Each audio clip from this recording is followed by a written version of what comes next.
Apabila kita kaji, dalam peperiksaan itu, mereka menjawab soalan dengan menggunakan bahasa Melayu kolokial, bahasa Melayu percakapan seharian, bahasa Melayu basahan, bahasa Melayu yang tak formal lah. Sedangkan yang diperlukan dalam jawapan peperiksaan itu ialah bahasa Melayu formal dengan nahunya yang lengkap dan sebagainya kan.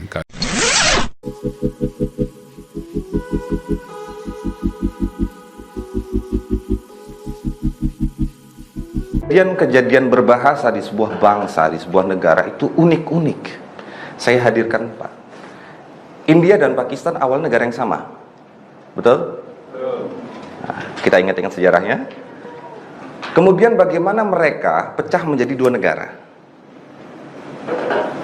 Bagaimana kemudian India punya bahasa Hindi dan Pakistan punya bahasa Urdu. Hindia dengan aksaranya sendiri, Pakistan dengan aksaranya sendiri. Bukankah mereka berasal dari bahasa yang sama, negara yang sama? Bagaimana mereka bisa menentukan, menamai bahasa dengan cara yang berbeda?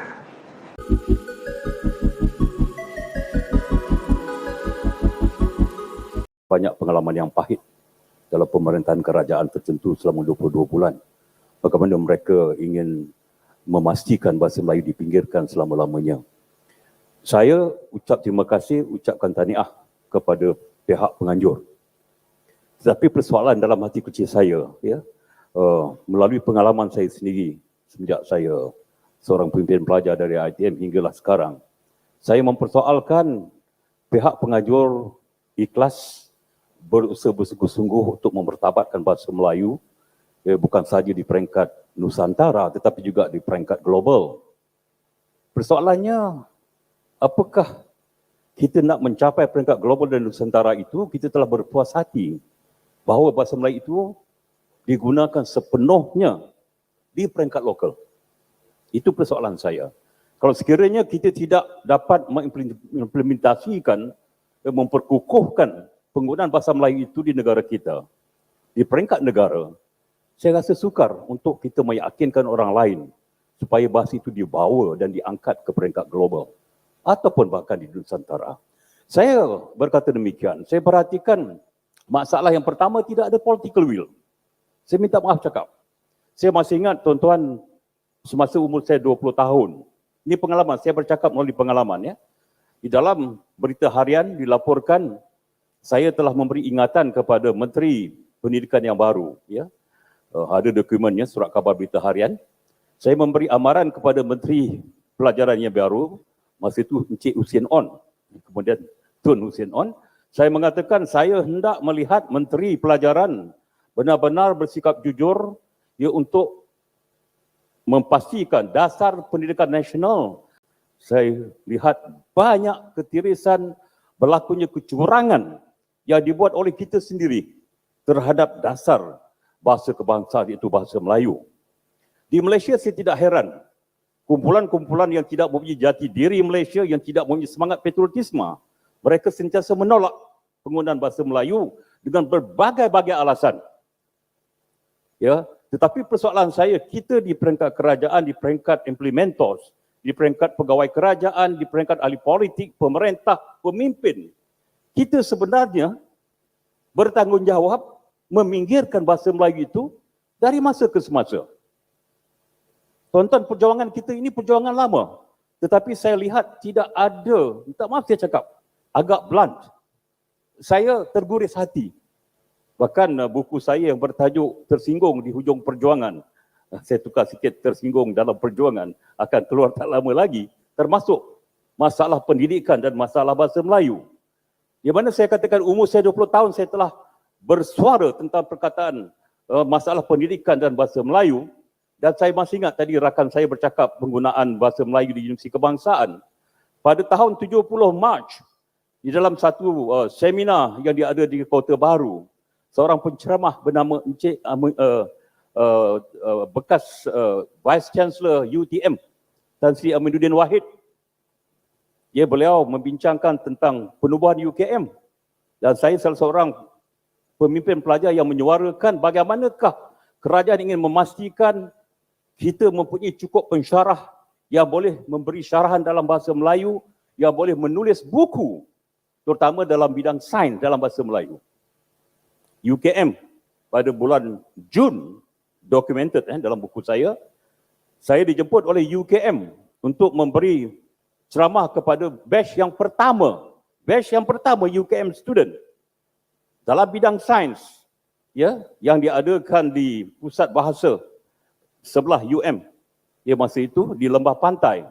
Saya telah menyatakan kepada pelajar-pelajar sebagai pemimpin pelajar, walaupun kita menghadapi masalah mungkin penggunaan bahasa Melayu itu terutama dari bidang sains, saya menggunakan perkataan if you want to shoot, you shoot at the moon. Iaitu kita boleh berjaya.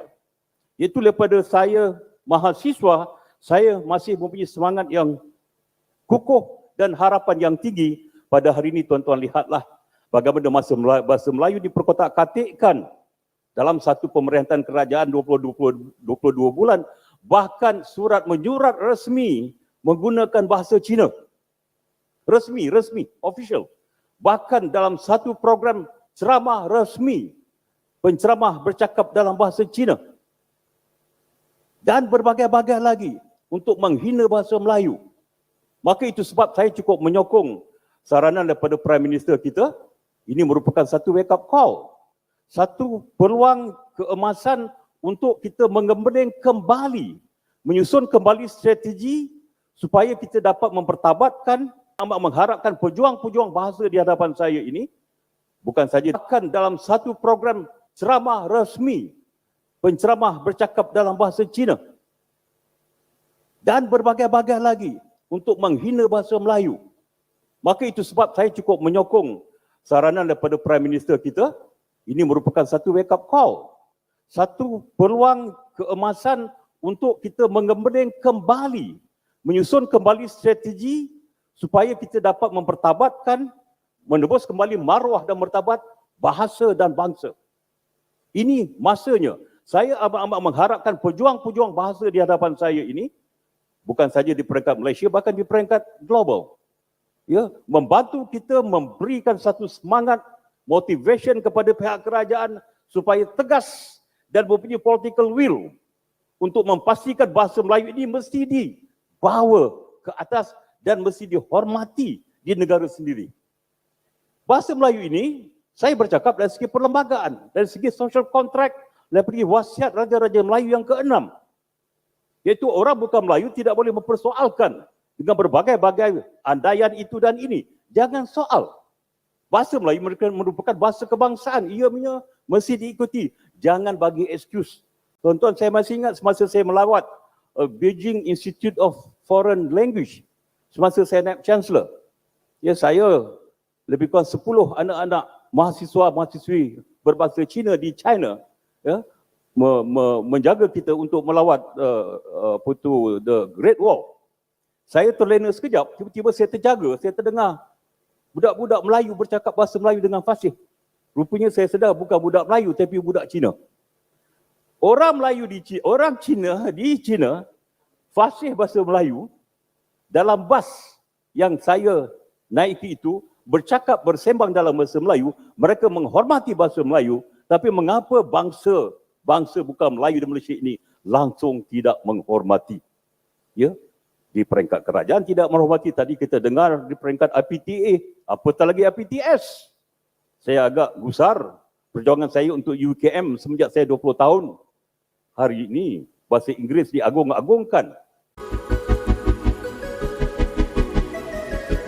Sebenarnya saya dah lama nak bincangkan isu ni, tapi saya biarkan macam tu saja.